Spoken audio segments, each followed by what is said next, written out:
É a segunda e última parte do debate do Estado Crítico até às 11h30. Estão refeitas as previsões económicas da Comissão Europeia para este ano, para os países da União e também, naturalmente, para Portugal. Como o ministro Vítor Gaspar já tinha anunciado esta semana, a recessão para este ano foi revista em Portugal, 2013, e passa assim de 1 para 1,9%, muito próximo dos 2%. Afonso, esta revisão vem provar algumas coisas que nós ouvimos desde a aprovação do orçamento, ou seja, que o Governo tinha expectativas muito positivas para o ano 2013. Deixe-me dizer-lhe que o Governo em setembro, sensivelmente, fez a previsão de 1% de recessão, de quebra do produto para 2013. Na mesma altura, a Comissão Europeia tinha a mesma previsão. Portanto, nem sequer é apenas só do Governo, havia várias entidades que tinham essa previsão. O Banco de Portugal, nessa altura, tinha já uma previsão mais baixa, portanto 1,9, ou um pouco tempo depois, não foi na altura, foi um pouco mais tarde, e mantém a previsão de 1,9, e agora o Governo aponta, portanto, cerca de 4 meses, 5 meses depois, portanto, não é rigorosamente no mesmo momento, há aqui circunstâncias que se alteraram.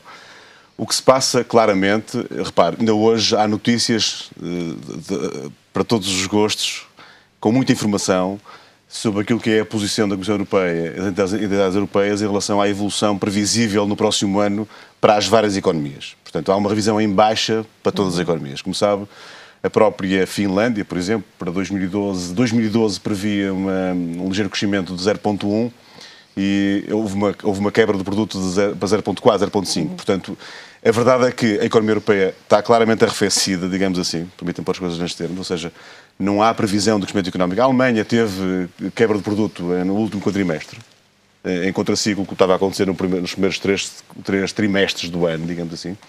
E, portanto, há aqui uma perspectiva negativa face à procura externa de produtos portugueses. É evidente também, e temos que reconhecer isso, que, claro que as medidas de austeridade provocam aqui algum arrefecimento e alguma dificuldade nas compras das pessoas e, portanto, na procura interna também.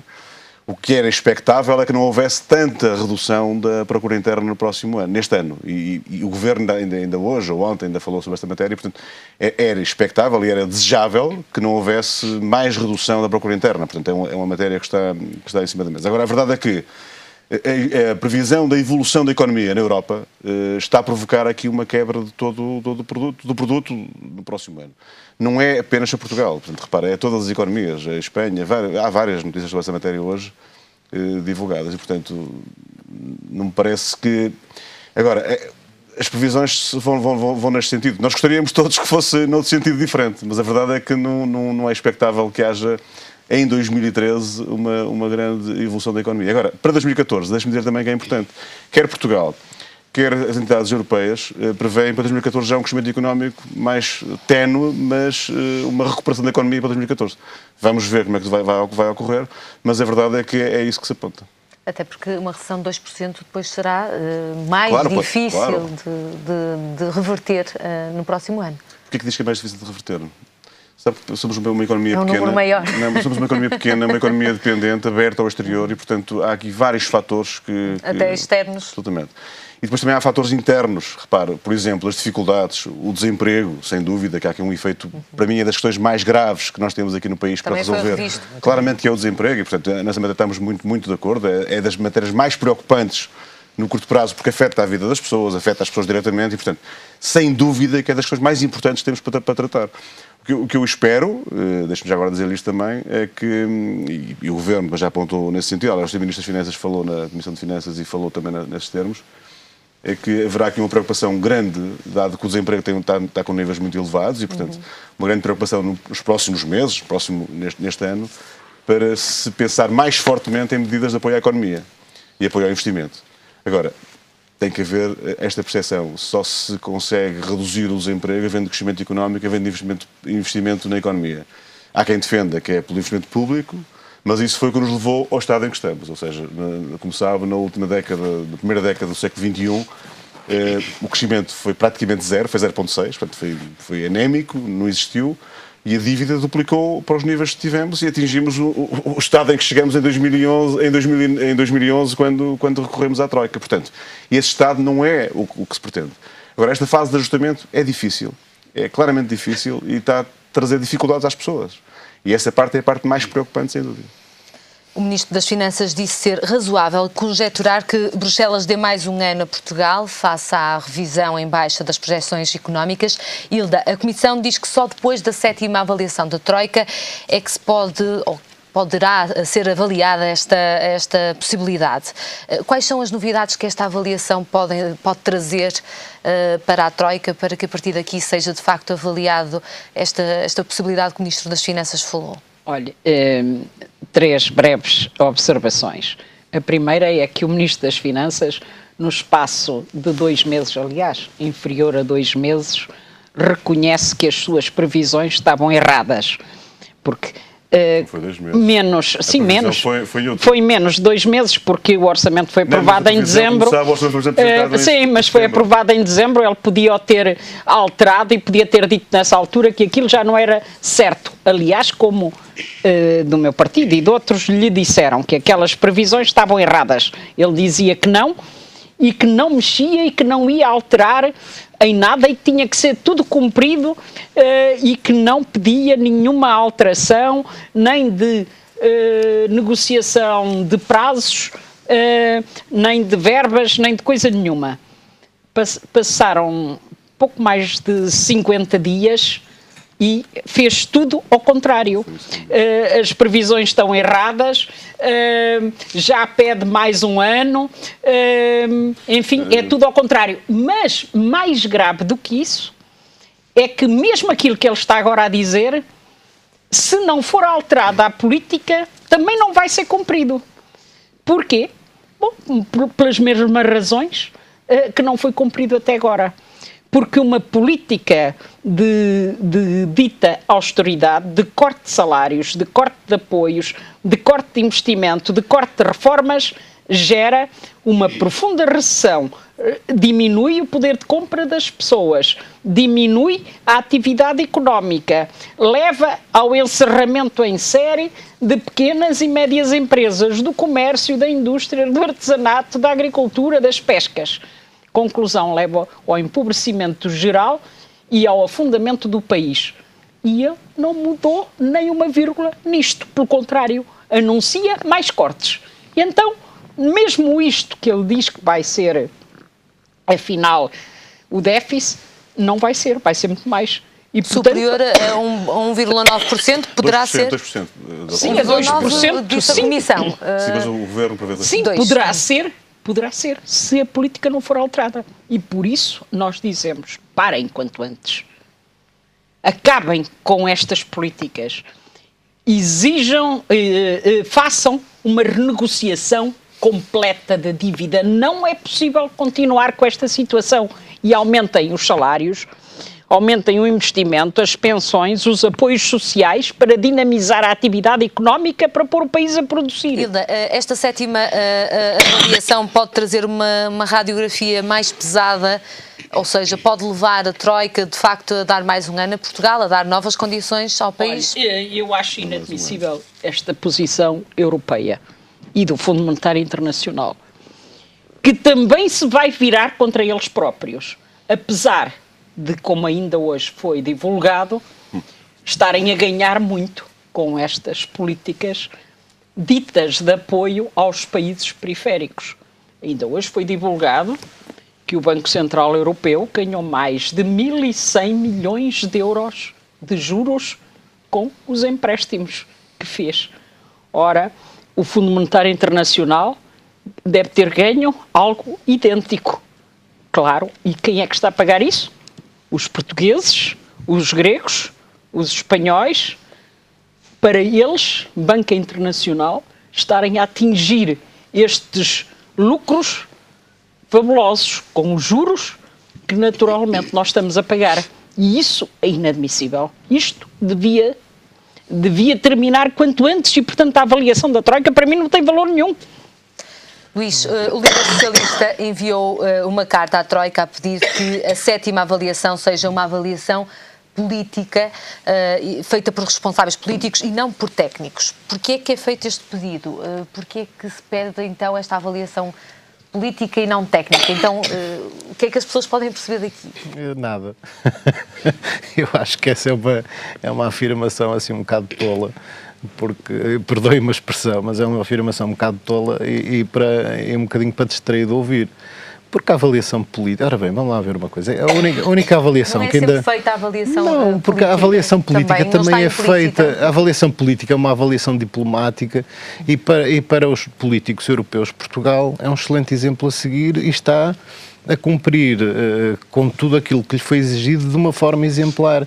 Quem vai criticando alguma coisa ou quem vai impondo metas são os técnicos, não são os políticos. Portanto, se o objetivo do líder do Partido Socialista era impor um bocadinho de pressão no governo para alterar o seu caminho, não é? Porque possivelmente não concorda com a estratégia que está a ser seguida no cumprimento do plano de assistência financeira que nós tivemos, económica e financeira que nós tivemos, deveria, se calhar, exigir que olhassem mais para aquilo que os técnicos dizem do que propriamente para aquilo que os políticos dizem. E o nosso caso é um caso muito claro, muito objetivo. Eu concordo com a doutora Hilda que realmente nós não deveríamos estar sujeitos a este tipo de se calhar até de agiotagem que nos estão a impor, mas nunca nos deveríamos era ter posto a jeito. Não é? Eu acho que, e tenho pena que não houvesse mais manifestações, quando Portugal se estava a endividar desmesuradamente, descontroladamente, não é? Eu recordo que no primeiro governo Sócrates entravam em média 50 milhões de euros por dia em Portugal de dívida. No segundo governo, em média, entraram 75 milhões de euros de dívida.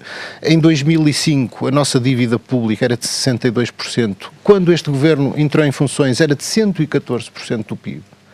E eu, nessa altura, no fim do ano chegar aos 130%. Pois, e nessa altura a solução para resolver o problema era o investimento público, eram as obras faraónicas e era comprar aquilo para o qual não tínhamos dinheiro. Quer dizer, isto levou-nos ao estado de bancarrota que nos pôs sem qualquer tipo de poder negocial e que nos pôs de mão estendida na Europa. Claro que depois tivemos que fazer um ajustamento que foi violentíssimo. Depois de um esforço, é que as pessoas têm memória curta.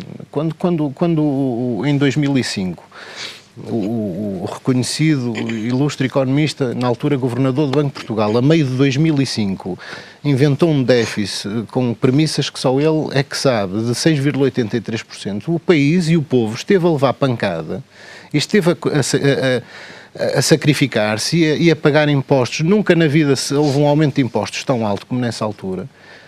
Claro que quando chegamos a 2010, 2011, nós estávamos já quase sem forças, quase para reagir. Mais violento tornou este ajustamento. Deixa-me só dizer uma coisa. Em relação à 7ª avaliação, nós estamos a ser avaliados trimestralmente. Ao contrário do que se passou com a Grécia, Portugal tem sido sempre passado nestes exames, passamos sempre com alguma facilidade. Portanto, vamos a exame e passamos com alguma facilidade. Significa que estamos a atingir os nossos objetivos. Acho que era preocupante e deveríamos estar preocupados com a atuação deste governo se este governo não tivesse a atingir os objetivos a que se propôs. E tem atingido sempre. Tem atingido sempre e tem passado sempre nos exames que lhe têm sido feitos. Lembro ainda que este é o primeiro, portanto é o 7º trimestre que estamos a ser avaliados. Portanto, significa que já se passou 1 ano e 3 trimestres. É a primeira avaliação que vamos ter, para a qual não estamos dependentes da libertação das verbas da Troika. Portanto, não é desta avaliação, Portugal não depende desta avaliação ser positiva ou negativa para a libertação de verbas do empréstimo que nos concederam para podermos pagar contas e obrigações públicas. Isto dá-nos um aumento de poder negocial perante quem nos emprestou dinheiro para, se calhar, tentar aliviar as condições que nós tivemos que aceitar quando não tínhamos poder negocial nenhum. Nós, quando pedimos dinheiro, não tínhamos poder negocial nenhum. De facto, eu acho que este governo criou as condições, mal ou bem, seguindo o melhor caminho ou não, só veremos no fim se seguiu o melhor caminho ou não, e temos que dar o benefício da dúvida, porque o governo até agora, eu acho que não enganou os portugueses. Aliás, eu prefiro ter... É a sua opinião, olha que não é a opinião da maioria. Com certeza que é a minha opinião, e depois em 2015, quando formos a eleições, vamos ver se é a opinião da maioria dos portugueses. Olha que as eleições vão ser antes. Agora, veremos. Já veremos. Previsões já. O que eu posso dizer é o que é que se passou para trás e o que é que se está a passar para a frente. O que se passou para trás é o seguinte: o governo cumpriu todas as metas às quais se propôs.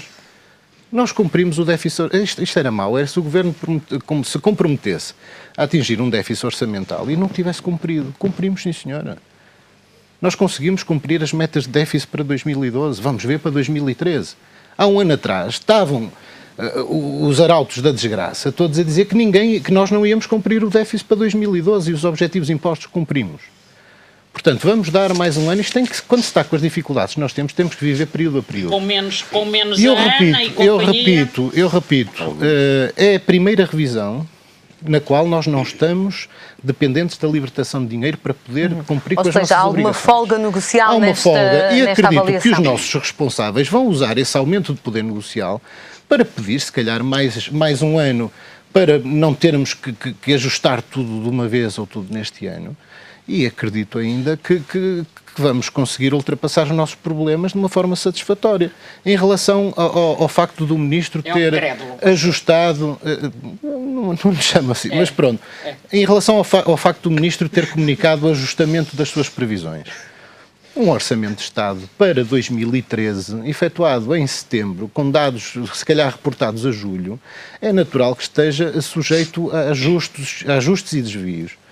Porque a economia não é uma ciência exata, não depende de várias variáveis e vai-se ajustando. Agora, eu prefiro ter um governo que me diz a verdade e que me olha de frente, reconhece os erros, ajusta caminhos, corrige caminhos de forma a atingirmos os objetivos que tem atingido sempre, do que um governo que me minta. Eu recordo-lhe em 2010, quando se apresentou o Orçamento de Estado para 2010, o déficit seria de 2,8% a 2,9%. Passado 2 meses, já estavam a dizer que era de 5,9%. Isto era muito pior.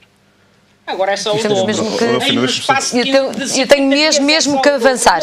Tenho mesmo que avançar. Agostinho, na carta de António José Seguro faz um diagnóstico da situação, fala, por exemplo, de um retrato trágico do país, aspectos que os elementos da ajuda financeira devem ter em conta, ou seja, como é que está este país? Certo é que temos um percurso, temos um caminho a percorrer, as contas do país não estão bem, mas a que preço é que se faz esse caminho, ou como é que se faz esse este caminho vai-se fazer com sacrifícios, estou certo.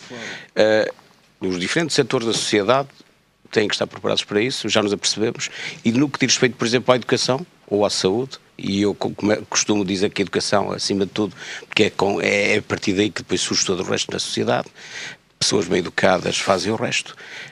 Já estamos a sentir corte e deve vir aí. Espero que não seja uma caracada, um pente 1. Já houve algum corte significativo que nos levou, enfim, retirou algumas valências daquilo que estava a fazer na escola pública. No resto da sociedade, eu espero que haja bom senso. O prolongar-se por mais algum tempo, este tempo disponível para se liquidar, enfim, para se pagar alguma coisa, a quem nos está a emprestar o dinheiro, pode ser digamos, com um rescue, uma margem de manobra para Portugal. Não sou economista, mas se baixasse o IVA rapidamente era muito bom.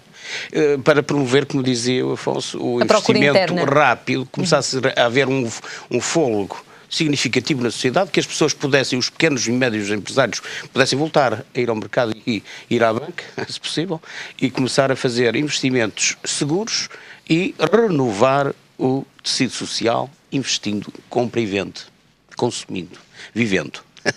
É isto que eu penso neste momento, e diminuir o IVA seria uma prioridade número 1 neste momento. Para reavivar o IVA sobre a restauração, sobre uma série de produtos que estão a sufocar o comércio, que estão, aliás, a encerrar todas as semanas. Eu descubro nas ruas por onde passo mais uma empresa, mais uma casa que fechou. Está a ser dramático com o crescimento do desemprego que isto significa.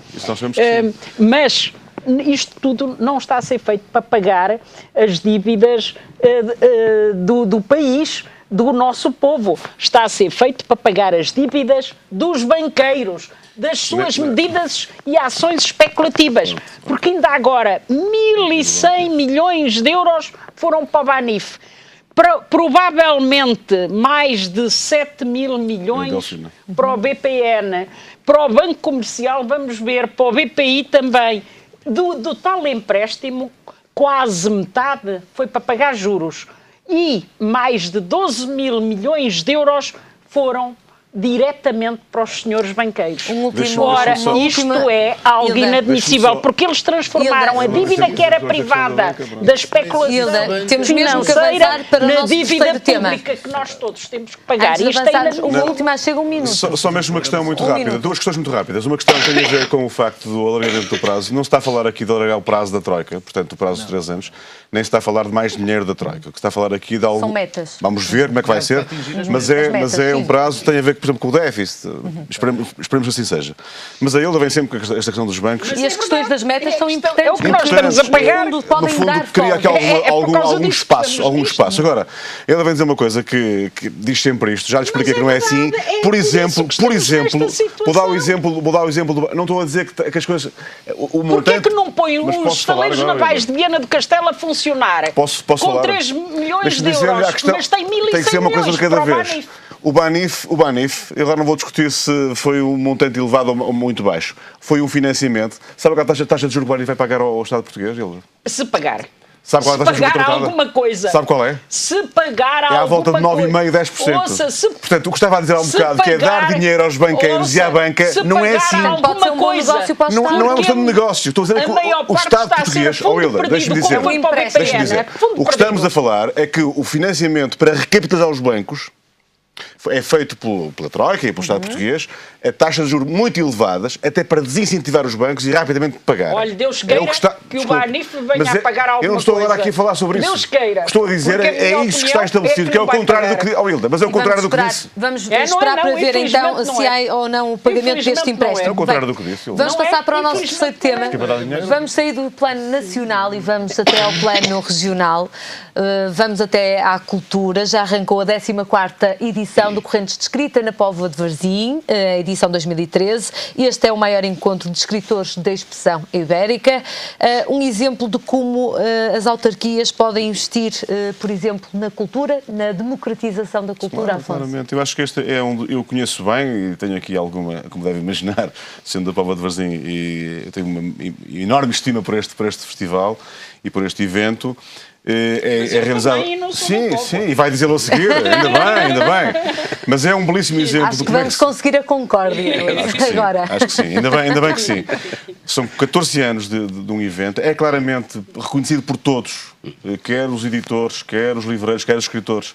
É reconhecido por todos que este fim de semana na Póvoa de Varzim, digamos, quinta, sexta e sábado, agora são 3 dias, chegou a ser 4 dias, mas agora realmente tem que se encurtar um pouco, porque há custos que têm que se encurtar. Mas é reconhecido por todos que é claramente o maior evento, é, digamos, a capital do livro e da cultura, digamos que neste fim de semana é da Póvoa de Varzim e é aqui do Norte. Não temos a esse nível nenhuma dúvida. Deixem-me dizer que este evento tem tal forma de força, que estamos a falar de 60 escritores que estão na Póvoa de Varzim neste momento. Eu não vou falar de todos, mas deixe-me dizer também que acho que é importante. Almeida Faria, Ana Luísa Amaral, António Mega Ferreira, António António de Almeida, Carlos Vaz Marques, Francisco José Viegas, que ultimamente tem sido mais falado, Hélia Correia, que acabou de ganhar o prémio Casino da Póvoa Correntes Escritas, o prémio de poesia neste caso, Inês Pedrosa, Ivo Machado, José Carvalho Vasconcelos, enfim, sobre a Grécia. Uma quantidade sobre a Grécia, é verdade. Não li ainda, não comprei o livro ainda, mas vou ter oportunidade de o ler e de comprar. O Manuel Rui, enfim, Vasco Graça Moura. O evento tem uma força de tal ordem e é realizado numa cidade com uma dimensão que conhecem, portanto, é muito próximo, muita proximidade com as pessoas. E é um evento que tem uma grande vantagem de ser feito com custos muito reduzidos. Envolve as escolas, os escritores vão às escolas do Conselho, às escolas de Vila de Conde, enfim, é um evento com grande força. São apresentados livros quase todos os dias, é dita poesia durante todos os dias também, à noite, noutros espaços. Funciona uma feira do livro junto ao evento. Nas ruas também. Eu não consegui lá ir ainda, vou amanhã de manhã. Amanhã de manhã ainda continua o evento, portanto, amanhã de manhã há a sexta mesa, salvo erro, portanto, a mesa de manhã. Como é que isto funciona? Para quem não está a ver e a ouvir, há uma série de escritores, há uma mesa, há um tema, 5, 6 escritores, um moderador e há um espaço de debate. E está o Auditório Municipal da Póvoa, que é relativamente pequeno, mas estão 400, 500 pessoas no auditório, sentadas nas cadeiras e no chão, porque não há espaço para todos. É assim que o evento funciona. Agostinho, o Correntes de Escritas tem este aspecto didático que o Afonso falava, ou seja, os próprios autores deslocam-se às escolas EB23 e também às secundárias para partilharem as suas experiências com os alunos. Este é um aspecto positivo. É muito positivo. Eu posso dar o exemplo da Escola Secundária Inês de Castro, que há um ano esta parte iniciou um projeto com uma parceria que é a Porta Editora, que também está neste momento no Correntes de Escritas e tem vindo a suportar, a colaborar nessa iniciativa muito boa e elegante em termos culturais para a sociedade portuguesa. Cristina Carvalho é uma das autoras que estará lá, portanto, filha do António Jadião, Rómulo de Carvalho, que esteve quarta-feira na Escola Inês de Castro, porque nós criámos a dinâmica, protocolámos com a Escola Nova, abrimos a biblioteca à comunidade, primeiro passo, pompa e circunstância, e a partir daí tem sido um vez-te-vez. Todos os meses temos um escritor, o escritor do mês. É isso que acontece na Inês de Castro há um ano esta parte, e este já é o segundo ano. Agora passei para os departamentos, cada departamento promove o escritor. Já vamos numa outra dinâmica, sempre com o parceiro Porta Editora. A Porta Editora, como todas as editoras, tem um conjunto de escritores que convida e que coloca à disposição das escolas. É fantástico. E daí, pois claro que o culminar com os Correntes Escritas é fantástico, porque é realmente ou seja, estas sinergias podem ser criadas com alguma criatividade, é isso, da literatura, é que muito, leva-se um ilustrador, leva-se um contador de histórias, portanto, o escritor é-nos comunicado com alguma antecedência, chegam obras à biblioteca, os professores envolvem os alunos, e no dia em que recebemos... Isto aqui tem algum peso no orçamento dos agrupamentos? Não, para a escola não tem nenhum. Tem peso para o parceiro, Porta Editora, neste caso a Porta Editora, poderia ser uma outra, mas é a Porta Editora que está connosco já há muito tempo, e a Corrente de Escritas realmente temos que dar os parabéns. Eu sempre que posso também visito, e toda a gente conhece Corrente de Escrita Póvoa de Varzim neste momento. E sabemos o quão bom é, mesmo para os escritores. A escritora Cristina Carvalho dizia, hoje à noite já vou estar na Póvoa de Varzim num debate com outros escritores, etc. Dizia para jovens do 8º ano, uma obra que é, digamos, canalizada nesse nível de escolaridade, e portanto dando-nos a saber que era bom, que já chegou a esse ponto. Portanto, os escritores já trocam impressões entre eles, já partilham, enfim, coisas da escrita, coisa que se calhar aqui há uns tempos atrás, não, era muito individual, não é? A cultura da escrita. Alguém que escrevia, começava a escrever, começava a ganhar nome, e refugiava-se no seu templo, não é? No seu espaço. Hoje em dia já não é bem assim. Há uma maior abertura. Há uma abertura da culturalidade, da cultura. A cultura é isso, é uma abertura total. Hilda, é um abraço muito grande. Há quem julgue a cultura, por vezes, um parente menor na ação política e na gestão política. Este tipo de eventos pesam muito nos orçamentos, podem ser rentabilizados, ou seja, a cultura tem ou não tem, ou pode ou não dar prejuízo? A cultura é sempre algo muito rico e é lamentável que o governo tenha uma visão, e não é só este, atual, outros o tiveram, uma visão de merceeiro relativamente à cultura. Agora, felizmente, muita gente por esse país fora vai tendo iniciativa própria e naturalmente vai fazendo o que pode para dignificar a cultura, mas não só, para fazer chegar a cultura a toda a gente.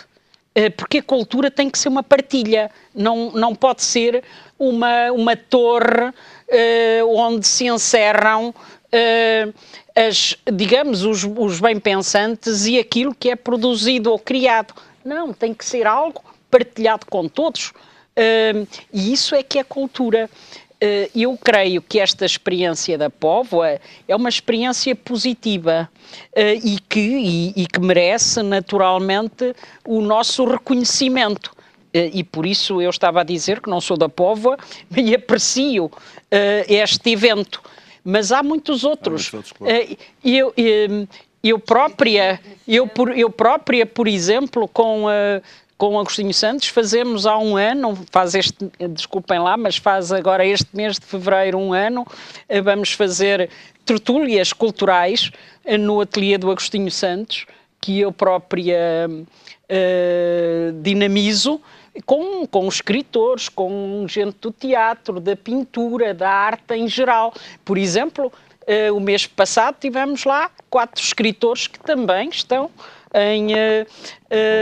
que também devem estar na Póvoa de Varzim, Mário Cláudio, o Miguel Miranda, o Jorge Marmelo, o Manuel Jorge Marmelo, e o Álvaro Magalhães, se não estão, já estiveram. Não são sempre os mesmos. Pronto, mas por acaso o Miguel Miranda sei que até está a apresentar um livro hoje. Pronto, vários outros. Penafiel. Sim, em Penafiel também existe. Por exemplo, para a semana, no Ateliê do Agostinho, vamos fazer uma tertúlia sobre teatro e vamos lá ter o diretor da Casa de Teatro Nacional de São João. Vamos ter o do TEP, vamos ter outros atores, como o Jorge Pinto ou como o Mário Moutinho e outros. Portanto, digamos, são iniciativas que ninguém nos paga, que naturalmente fazemos abertas à comunidade de artistas e de outros, de gente que se interessa pela cultura e que partilhamos com os outros, procuramos fazer essa partilha entre as diversas formas da cultura, da arte, da população em geral que queira partilhar, porque é nesse sentido que deve ser entendida.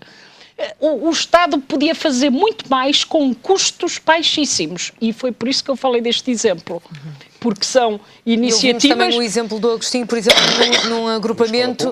Exatamente, uma escola pública... São iniciativas sem grandes custos, que os privados vão fazendo, que as entidades públicas deviam fazer com muito mais intensidade, sem grandes custos. Bastava haver uma motivação forte da parte do próprio poder. E estou a falar dos vários poderes, não apenas do poder central, mas também dos poderes... Mas os poderes locais também fazem, como sabe. Este caso é a Câmara Municipal. Exato, que faz, e eu sei que, no caso... Como em muitos outros casos, Penafiel, mas eu podia-lhe falar, por exemplo, o caso de Montemor, que conheço bem, como lhe podia falar o caso de Serpa, que conheço bem, que têm exemplos importantíssimos, ou até da Almada, que têm exemplos importantíssimos. Tem o maior festival de teatro, Almada Santa Maria da Feira, também aqui bem perto. A Almada proporciona, a Câmara Municipal da Almada proporciona o maior festival de teatro que há no país, todos os anos abertos às escolas. Portanto, são exemplos importantíssimos do que há hoje também por esse país fora, que nem sempre são conhecidos das populações. Mas o poder local e a iniciativa das pessoas tem um papel importante e deve tê-lo. E deve tê-lo. Proximidade deve tê-lo. Ou seja, às vezes pouco investimento ou com pouco orçamento, mas com muita criatividade, se pode aqui dinamizar festivais como este, iniciativas que de facto levem até às pessoas um pouco mais disto de sonho, de alegria, de cultura. Exatamente. Eu acho que nós portugueses somos peritos em fazer muito com muito pouco. E na nossa cultura, porque lá está, nós quase nos habituamos já à palavra crise, embora eu considere que a política é a arte das opções. O dinheiro existe, ou se gasta numas coisas ou se gasta noutras. Pois, mesmo dentro da própria cultura e dos orçamentos que se destinam à cultura, ou se gasta numas coisas ou se gasta noutras. Aqui está um excelente exemplo, que a Câmara da Póvoa de Varzim tem vindo a promover há 14 anos com muito sucesso e que depois veremos e vamos vendo ao longo dos anos a influência que isto tem e nas gerações futuras. Portanto, eu acho que este programa, por exemplo, de visita de escolas às escolas de ensino básico, está destinada... Porque não é o contrário, portanto, não são as escolas que vão até um auditório ouvir. Vão precisamente ter com as pessoas de mais tenra idade e proporcionar a essas pessoas, se calhar, uma experiência única na vida, porque eu lembro-me quando tinha 8, 9, 10 anos, uma experiência destas, assistir a uma sessão de leitura, a uma sessão de poesia, marcou-me para a vida toda. E às vezes são estes pequeninos estímulos que podem despertar a vontade e o gosto de ler numa criança. E se nós queremos ter um país desenvolvido, um país com gente culta, com gente educada, torna-se obrigatório a nós, mais velhos, e nós responsáveis, e nós pais, e nós políticos e gestores, tentarmos preparar a geração que agora está a despontar, que está a florescer com 8, 9, 10 anos, o interesse nestes hábitos de cultura.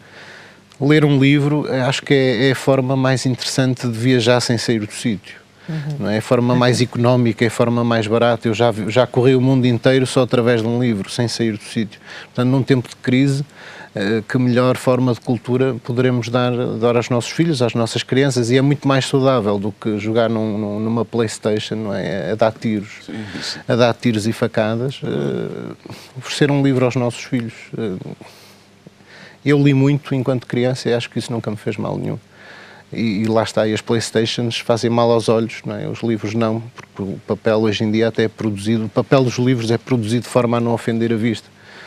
Em cores, tonalidades, a tinta, tudo é feito, tudo é preparado de forma a não ofender a vista. E trazer um livrinho atrás de nós não faz mal nenhum e é bem melhor do que... E às bibliotecas também nas escolas, Agostinho. Sim, com certeza.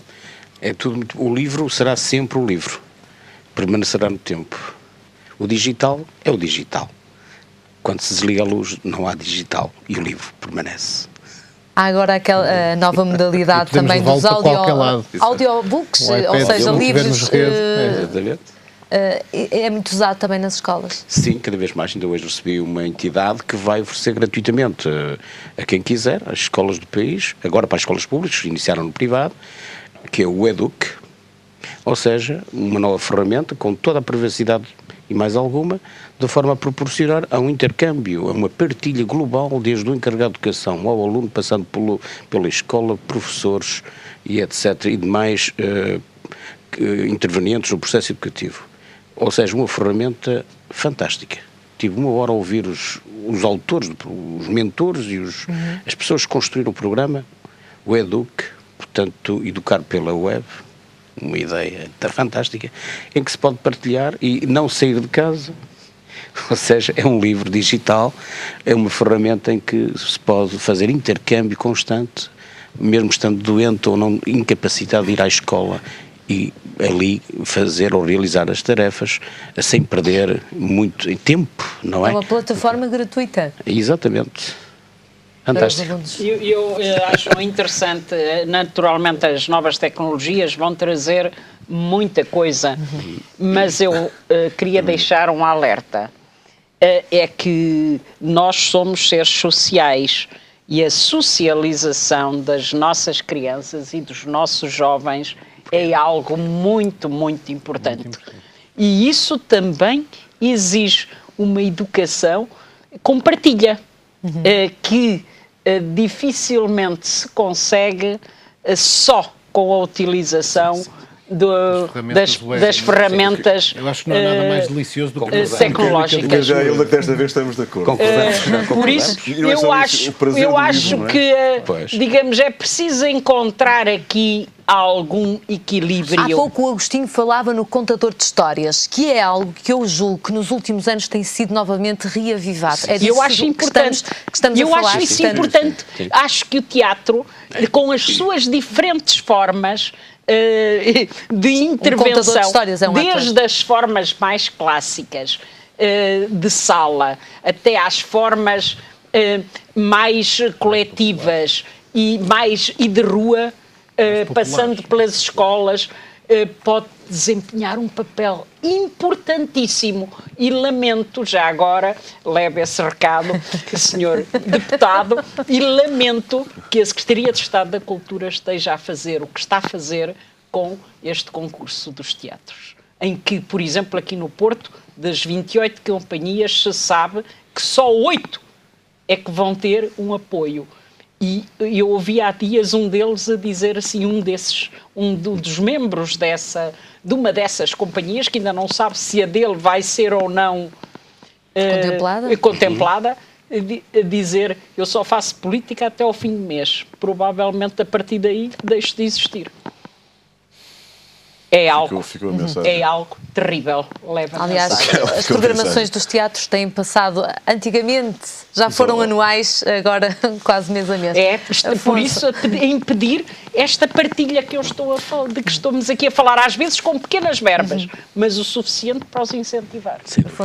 Eu só queria dizer, em relação a esta matéria do livro, particularmente, que partilho muito o que disse ele. Aliás, estava a ouvir e estava a pensar nisso rigorosamente, até para já pelo prazer que eu tenho e que nós devemos ter ao visitar uma livraria, ao procurar um livro, a procura, mesmo ao ler um livro, o prazer que há em abrir um livro. Para mim, isto dá-me um prazer enorme. Portanto, eu acho que, se for possível, para além da questão social, que é importante, o ir à rua, o ir comprar, o ir procurar, o partilhar, tudo isso é fundamental e acho que realmente o equilíbrio é importante. Apesar que as ferramentas se permitirem incentivar as pessoas para... Seja por aí. Inovação dentro do processo. Não se fique por aí, que isso é perigoso na minha ótica, não é? Eu acho que é esse o risco, portanto, o equilíbrio é importante. Agora, só em relação ainda às correntes escritas, deixe-me dizer num minuto, quem amanhã, mesmo para vocês, fica aqui o convite é aberto a toda a gente, é evidente, eu também lá estarei, pelo menos de manhã vou estar, de tarde acho que não posso, mas haverá ainda 2 mesas que vale a pena claramente assistir, 10h30 da manhã na Póvoa de Varzim, às 15h30 da tarde também é a última mesa, depois já a sala de encerramento, pronto, é diferente, mas também todos podem participar nessa sala de encerramento. Uma outra nota também quero dizer é o seguinte, além deste prémio que é mais falado, há um outro prémio de uma papelaria da Póvoa de Varzim que também apoia as correntes escritas para jovens dos 15 aos 18 anos. O prémio de papelaria logo já vai ser agora divulgado, ou já foi divulgado quem ganhou esse prémio, não sei. O prémio do foi hoje, não ouvi, penso que foi hoje. Sim. Mas a verdade é que é um prémio também para incentivar a escrita. Isso é um dado fundamental. Portanto, só por aqui é que se faz, por aqui é que se faz a divulgação da cultura. E uma última nota, para terminar, 10 segundos. Todos os anos também além da conferência de entrada, digamos, inicial, também há uma edição das correntes escritas que homenageia um escritor. Este ano é Urbano Tavares Rodrigues que faz parte. O homenageado, exatamente. Mas as homenagens também vão para o Manuel António Pina nestas correntes de escritas. Eu agradeço aos 4. Terminamos em consenso este estado crítico. Até para a semana.